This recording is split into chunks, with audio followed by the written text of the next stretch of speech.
Hello, this is Rabble Radio, recorded on Friday, November 1st, 2024. I'm your host, Brianne Doyle. Thanks so much for tuning in.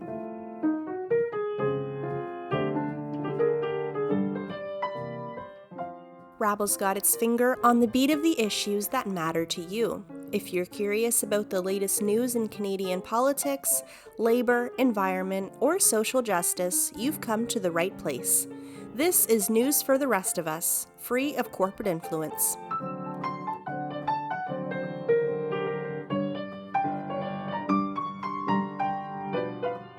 Thomas et al. V. Canada is a class action lawsuit which was filed in the Federal Court of Canada in 2020 on behalf of Black Canadians employed in the public service of Canada. The action seeks to address and dismantle the systemic racism and discrimination within the public service of Canada, specifically for Black individuals who applied for employment with the public service and were denied entry based on their race, and those who were employed but were denied promotions based on their race, including those who have been employed within the past 5 decades. Rabble labor reporter Gabriela Kuluge-Kasuga has been following this story as it developed, and this week she sat down with Bernadeth Betchi, a representative plaintiff who shared why seeking justice through the court is meaningful to her. Here is that conversation. Take a listen. So hi, thank you so much for joining us on Rabble Radio today. Thank you so much for having me. So before we get into it, I thought, could you give a quick background on what the Black class action is for those who maybe have not been following this story?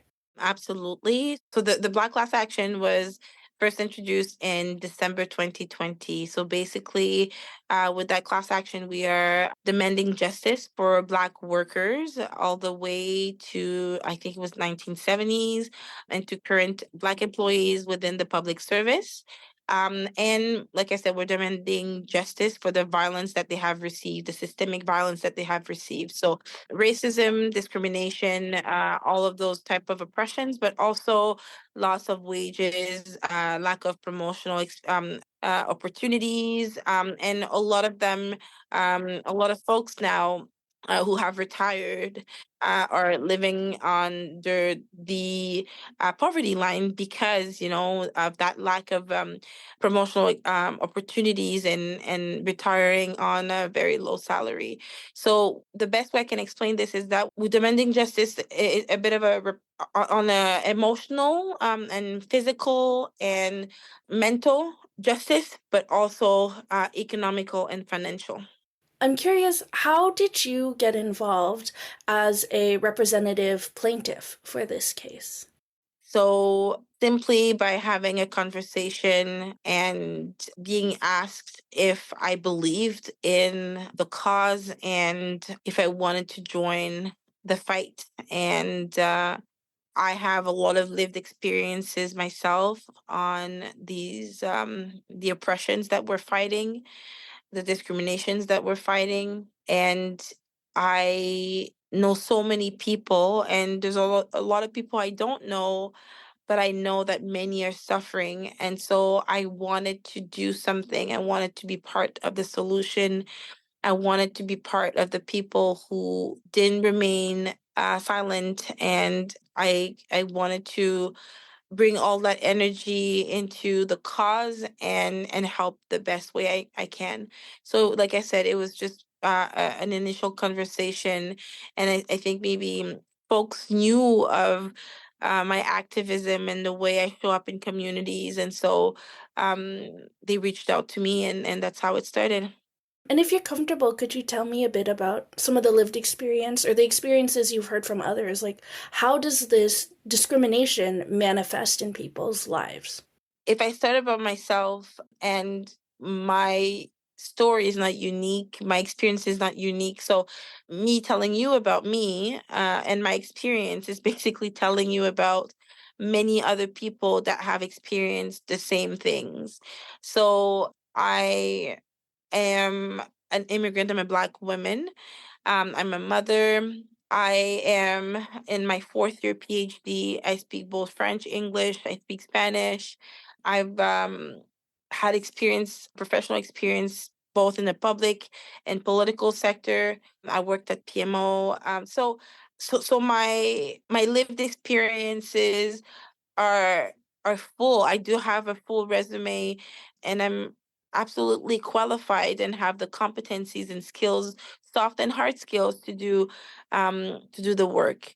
And even though I have all of this, I've been facing walls after walls after walls after walls and barriers, systemic barriers, and all of them telling me, well, you don't have enough skills here, or you can't do this work, or you don't have enough experiences. All these are excuses because I know what I have, I know my worth, and I also know everything that I have done. So that's one thing. And then another thing is the microaggressions, the way that you are treated as second class citizen, even though all you want to do as a person is to contribute in making this country a better country. You want to be part of serving Canadians, helping Canadians, um, but you're always questioned. You all of your what you want to do or what you're doing is always questioned, and often the common variable here is the color of your skin, the oppressions, and when you are a Black person, a racialized person, someone who has been put in the margins, you know when people come to attack you, you know when people are there to oppress you. Folks will try to gaslight you and say that it's all in your head, but we know our body is political. We've been living in this body for so long that we know exactly when people come at us in and their intentions are not healthy. So these are the type of experiences that we face on a daily basis and that continue to harm us physically, mentally, spiritually, and continue to harm us the productivity, in our productivity at work and in how we show up at work, right?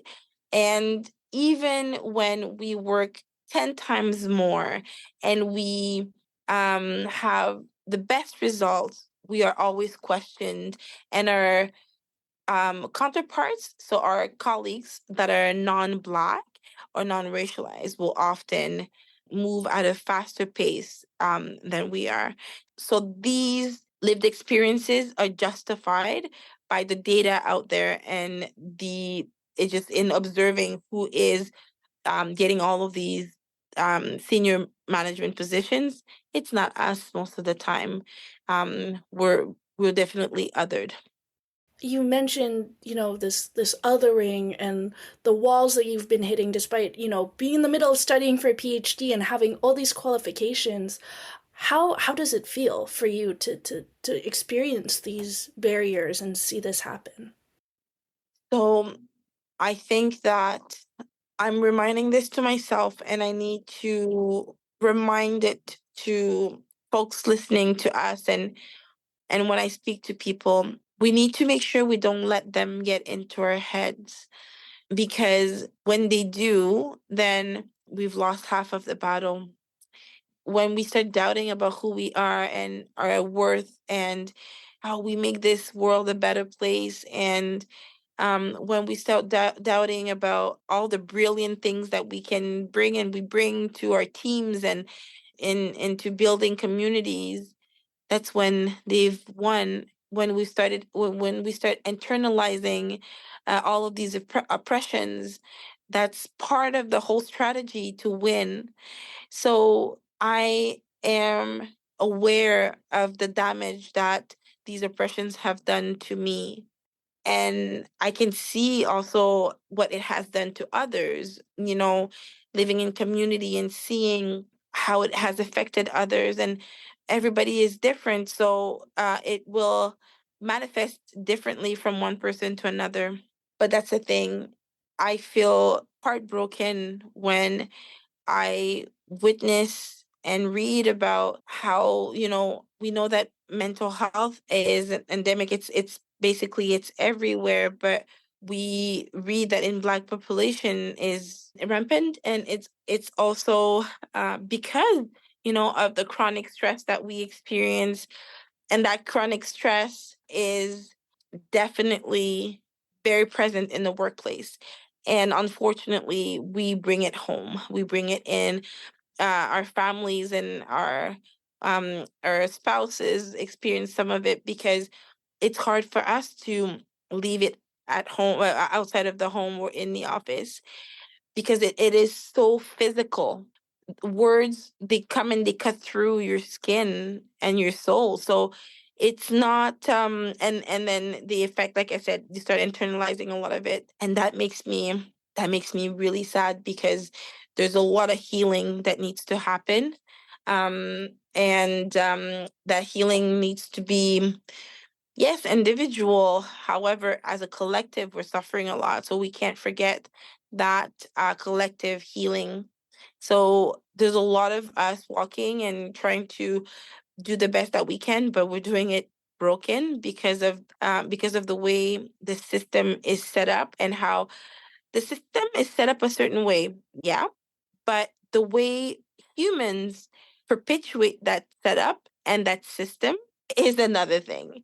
And that's the part we don't I don't know that we realize, how we have a huge role to play in how this system is upheld. So it's not just the system can work as a certain way, but as people, we are just like pushing it and pushing it and pushing it. And so um yeah, that's what I would say. As a human, I'm just I feel the hurt and the pain that's in our societies, and it's not easy to experience and to be in. So you mentioned this need for collective healing.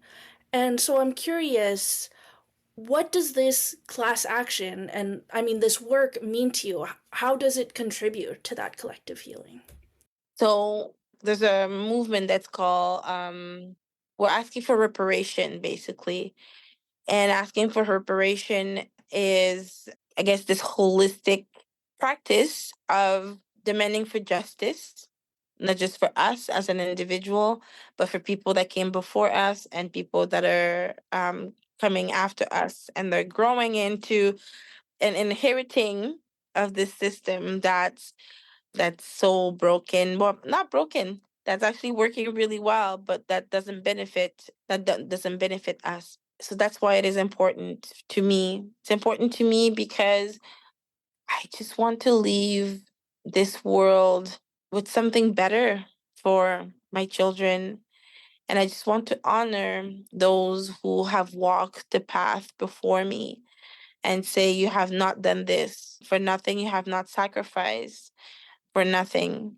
I truly believe in that whole concept of of the village, and and the community, and of this whole thing about of this concept called Ubuntu. I am because we are. So I cannot be if I know that my brother, my sister, it, they're suffering, right? I can't just think about myself.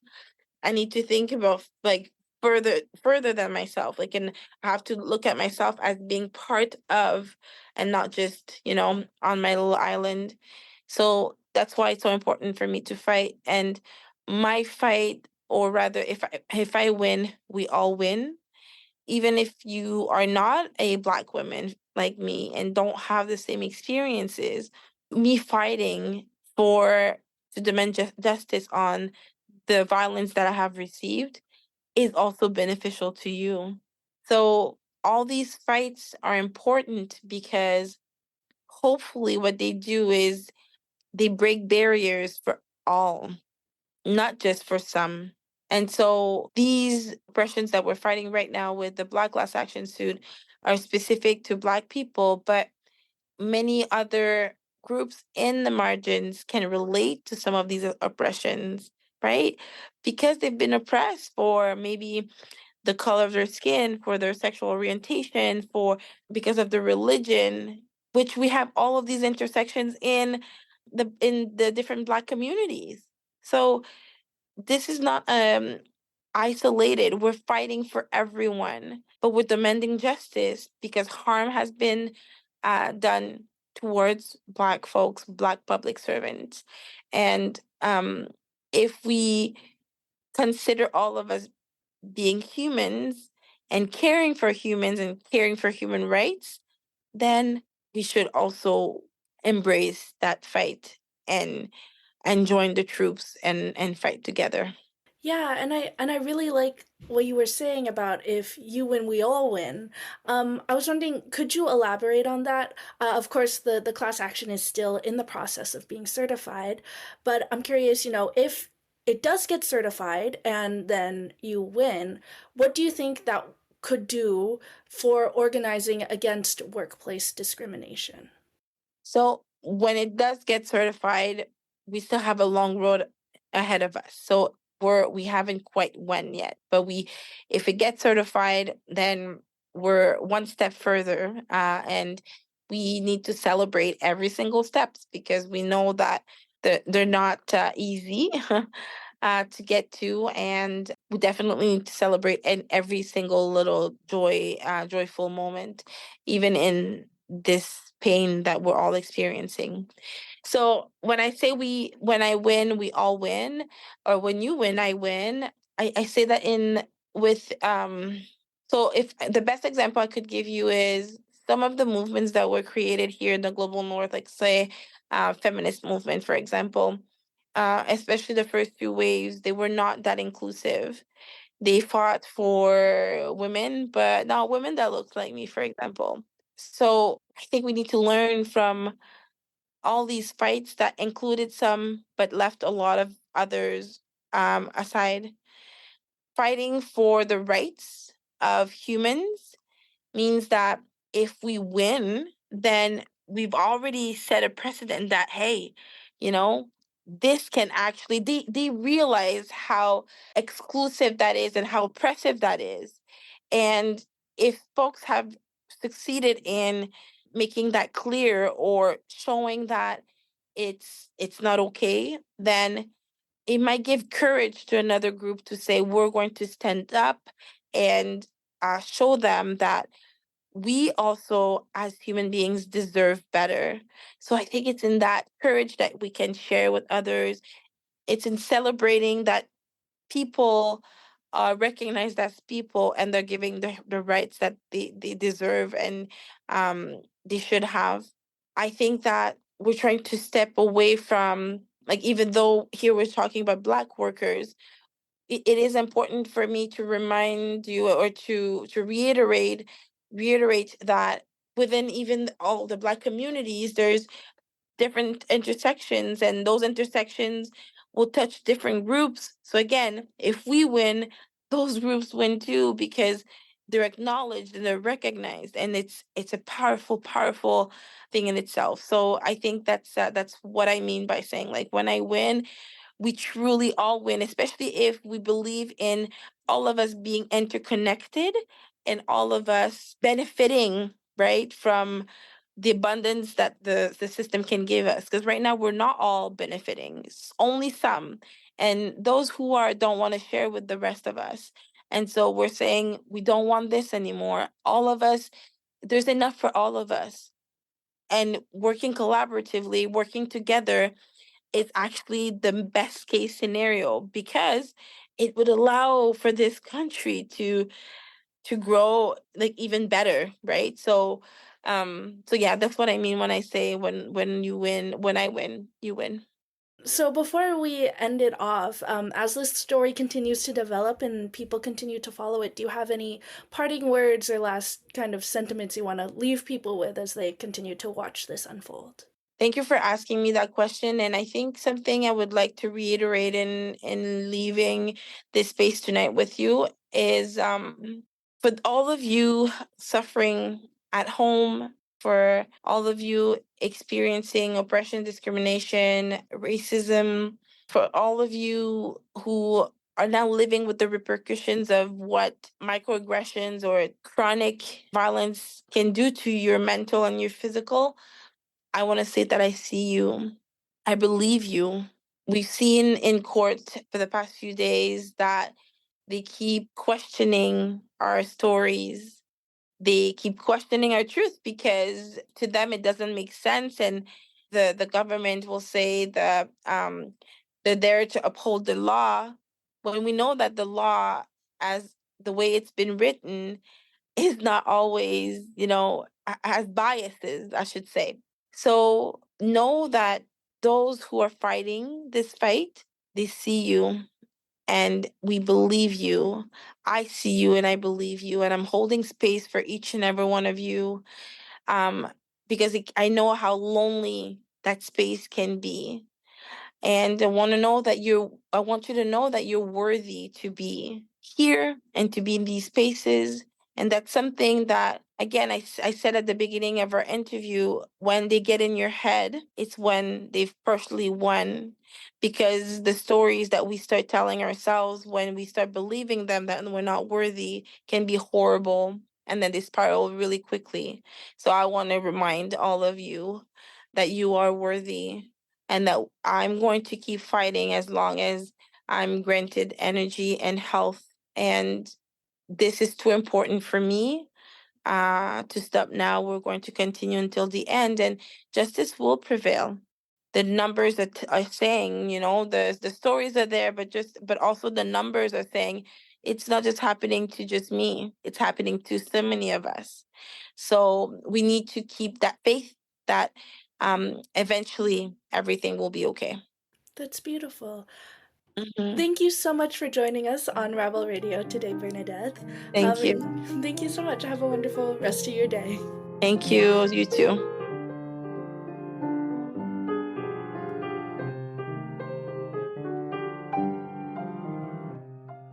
That was Bernadeth Betchi and Rabble labor reporter Gabriela Kaluge Kasuga in conversation. Thanks so much for that, Bernadeth and Gabby. Switching gears now, let's review the top stories on rabble.ca with Nick Seabrook in a segment we like to call In Case You Missed It. Over to you, Nick. Thanks, Brianne. This week is Halloween, and Rabble knows that the climate crisis and sustainability can be scary topics. But never fear, because we have 5 tips on how to be green this spooky season. Jack-o'-lanterns are a Halloween favorite, but Rabble recommends being mindful with how you decorate yours this year, so that you can dispose of it sustainably. Avoid spraying or painting your pumpkin, as this makes them impossible to safely compost. Also, if you're looking for a community-minded and sustainable way to dispose of your jack-o'-lantern after October 31st, consider donating it to a local animal rescue farm in your area. The pigs will love it. Whether it be buying local produce or secondhand costumes, there are plenty of ways to put the fear into capitalist consumerism this Halloween season. In BC politics, the results of last week's provincial election were finalized, and David Eby's NDP government has managed to hold on to power. The election was bitterly fought, with the BC Conservatives in particular running on a campaign of climate denial, conspiracy theories, and unfortunately in some cases, open racism. One such example was of BC Conservative candidate Marina Sapochnikov, who is running in the Juan de Fuca riding. During an interview with a reporter on election night, Sapochnikov stated that Indigenous peoples had no culture or language prior to European colonization, and said that Indigenous studies were, quote, all a lie, end quote. Sapochnikov later apologized for the remarks a day after a recount awarded the close race to her NDP opponent. Indigenous Rabble columnist Aaron Blondo said that Sapochnikov's attitudes were exemplary of the racism and prejudice of the far right towards Indigenous peoples. In Alberta politics, Premier Danielle Smith is doubling down on her attack on trans kids. Earlier this year, Smith announced her intention to introduce legislation restricting the rights and safety of trans youth in the province. Ahead of her party's annual general meeting in Red Deer this weekend, Smith and her ministers are signaling that they will soon be introducing legislation to block trans youth from using their correct pronouns and from accessing life-saving, gender-affirming care. Earlier this month, Conservative New Brunswick Premier Blaine Higgs lost his election. Higgs was the first Conservative Premier to announce restrictions on the trans population in 2023. Alberta politics expert David Klimenhager writes that despite Higgs's loss, Smith likely won't learn the lesson and will be undeterred. In national news, Conservative Party leader Pierre Poilievre is still trying to portray himself as someone who knows the struggles of everyday Canadians and can provide solutions. But in an op-ed on Rabble, Fareed Khan asks what a lifelong politician really knows about the working class. Poilievre worked as a political staffer before being elected to the House of Commons at the age of 25. Now, as leader of the opposition, Poilievre draws on an annual salary of nearly $300,000 a year, in addition to a lifetime pension. He also lives at the official residence of the leader of the opposition, Stornoway, a mansion that is fully staffed with servants and security. Fareed Khan writes, quote, Poilievre's ascent to political elite status and his privileged lifestyle over the last 2 decades contrasts starkly with the realities faced by most voters, since he never accumulated the middle-class experience that would help him relate to the issues important to the bottom 95% of Canadians. One has to wonder how he can relate to that segment of the Canadian electorate. End quote. And finally, in environmental news, David Suzuki is writing about the importance of green space and nature in urban settings. Suzuki explains that not only does access to nature increase mental and physical health for individuals, but that it also helps to raise awareness of the impacts of the climate crisis. Not only should municipal governments be concerned about the maintenance of roads and other infrastructure, they should also see themselves as the stewards of nature. Suzuki is calling on municipalities to bring in larger green spaces and intact ecosystems into their concrete jungles. As always, you can read the full version of all the stories we talked about today on rabble.ca. Thanks, Nick. And that's it for Rabble Radio this week.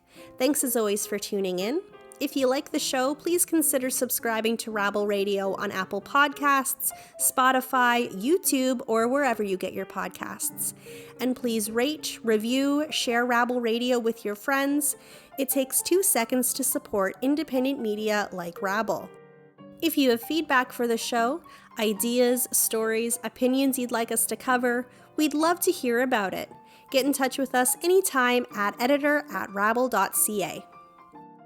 Thank you to all the journalists and writers who contributed to this week's content on rabble.ca, and thank you to Carl Nirenberg for supplying the music.